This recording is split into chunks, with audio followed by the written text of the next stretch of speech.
Je suis toujours dans la salle Bourjac, à la Sorbonne, en marge de la Cité de la Réussite.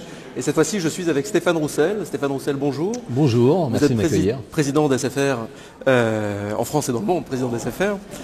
Vous sortez un débat qui parle d'exigence d'innovation et mutation technologique. Quels sont les nouveaux défis de l'entreprise? Le débat est vaste. L'exigence d'innovation, pour un opérateur comme vous, qu'est-ce que c'est? Alors, innovation est très liée au numérique, puisque la grande majorité des innovations qui vont arriver sont beaucoup autour du numérique.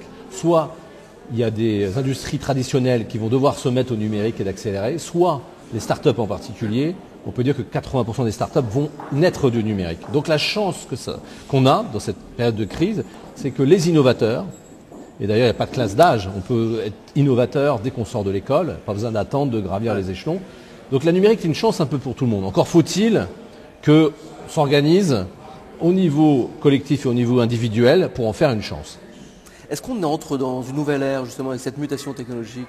Est-ce qu'on est vraiment entré dedans? Ah oui, c'est-à-dire que cette mutation technologique n'est pas qu'une révolution supplémentaire technique. Elle apporte autre chose parce que c'est une révolution culturelle. Au niveau d'entreprise, la façon de travailler n'a plus rien à voir.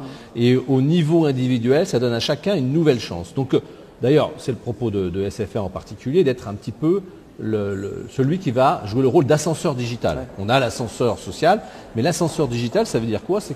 C'est d'emmener chacun par rapport à là où il est vers autre chose, de réalisation personnelle ou professionnelle. Et encore une fois, le numérique, autrement que par ces nouveaux codes technologiques, mais surtout grâce à ces nouveaux codes culturels, le permet. C'est plus facile pour une petite entreprise de devenir internationale grâce au web. C'est plus facile pour une PME d'exister.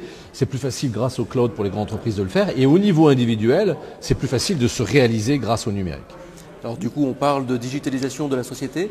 Quels sont les défis maintenant qui se posent pour un groupe comme vous, comme le vôtre?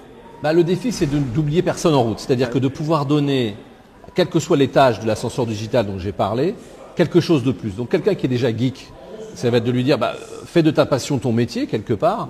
Et pour quelqu'un qui est tout à fait en bas et qui est exclu de la société, je parle des SDF en particulier, on a monté une action donc avec Emmaüs qui permet aux gens exclus, et si vous n'avez pas de mobile, vous êtes encore plus exclus, vous ne pouvez pas rechercher un travail, vous n'avez plus d'adresse. C'est un moyen de les réinclure. Donc, encore une fois, quel que soit l'étage où vous êtes dans votre vie numérique, le but, c'est de vous emmener plus loin, en fait. Cet ascenseur digital. Voilà. Dernière question, une question rituelle, puisque c'est une question que je pose à tous les intervenants. En 2012, que partage-t-on le plus, selon vous?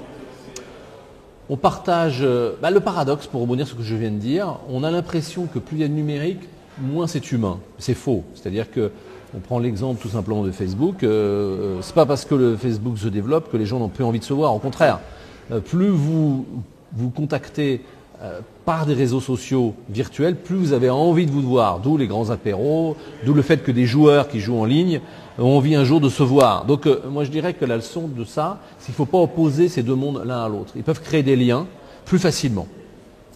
Stéphane Roussel, merci beaucoup. Merci à vous.